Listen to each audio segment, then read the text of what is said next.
Le JT Sport sur iTélé avec Julien Pasquet. Bonsoir Julien. Bonsoir. Du football pour commencer. Bonne opération pour Bordeaux ce soir. C'était le match d'ouverture de la 32e journée et Bordeaux met fin à une série de 8 matchs sans défaite en Ligue 1 de l'AS Monaco. Victoire 2-1 des Girondins de Bordeaux sur la pelouse des Monégasques au stade Louis II.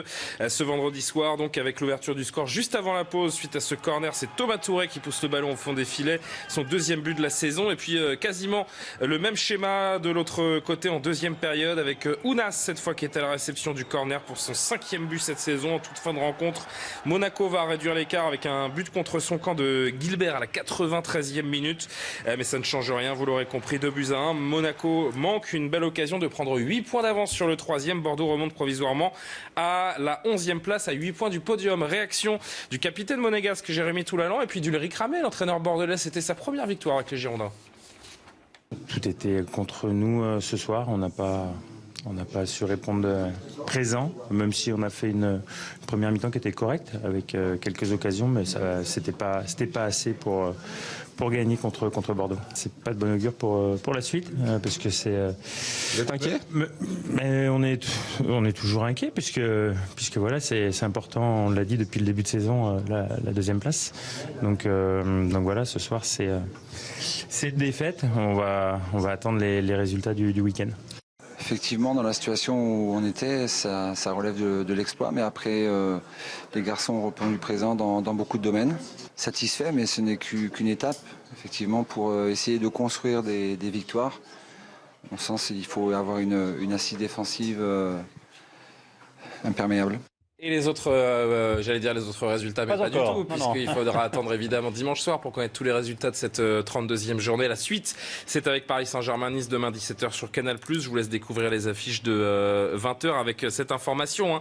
3 qui reçoit Angers, 3 peut être relégués officiellement dès ce week-end en cas de défaite ou si jamais Reims gagne à Rennes. Et puis vous avez vu le tableau complet avec Lorient-Lyon qui sera en conclusion dimanche soir sur Canal. PSG-Nice, c'est donc le deuxième match demain à 17h. Vous l'avez vu, le PSG qui jouera encore une fois, sans Serge Aurier. Même si Serge Aurier a retrouvé ses coéquipiers depuis hier et sa mise à l'écart donc de 6 mètres suite à son dérapage sur le réseau Périscope, de retour de sélection, le défenseur ivoirien qui s'est entraîné aujourd'hui en marge du groupe en compagnie, vous le verrez, d'Edinson Cavani et d'un préparateur physique réintégré officiellement, mais en revanche, vous l'avez dit Antoine, il n'est pas dans le groupe qui affrontera Nice demain à 17h au Parc des Princes. Alors on semble avoir compris que ses coéquipiers lui avaient plus ou moins pardonné son écart. En revanche, aujourd'hui, en conférence de presse, on a senti que pour Laurent Blanc, la pilule avait encore un petit peu de mal à passer. C'était prévu qu'il revienne après la période internationale, donc il a été réintégré au groupe professionnel puisqu'il s'entraînait à part avec le groupe de CFA. S'il est bon et si je pense qu'il mérite de jouer, il jouera. Si je pense le contraire, il ne jouera pas. Et on s'est qualifié, c'est un Serge Aurier aussi. Donc ça prouve la qualité de l'effectif et que, au lieu de donner peut-être de l'importance à un joueur qui insulte son entraîneur, peut-être on devrait donner de l'importance à un joueur qui qualifie son équipe. PSG Nice, c'est bien ça. Demain à 17h, le débrief, vous en avez l'habitude, dès le coup de sifflet final avec vous. Sur iTélé, du rugby et Montpellier a-t-il de nouveau gagné ? Oui, la réponse est oui. Ouverture de la 20e journée du top 14. Regardez cette image sous le déluge.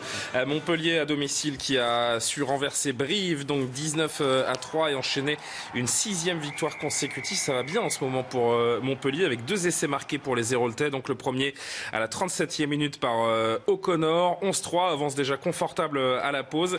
Et malgré une bonne volonté briviste, Montpellier garde la possession et va doubler la mise. Donc avec le deuxième essai de Kera à la 63e minute.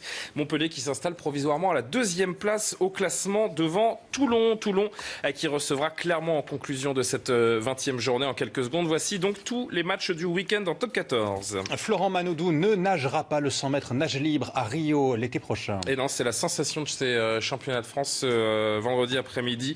Florent Manodou qui a pourtant été en tête sur les 3 quarts de la course, n'a fini que 3e de la finale donc du 100 mètres nage libre et ne sera pas à Rio sur cette distance. Course remportée par Jérémy Stravius. Lui représentera donc la France à Rio sur ce 100 nage libre aux côtés de Clément Mignon. Manodou ne pourra donc pas doubler 50 et 100 à Rio comme il l'ambitionnait.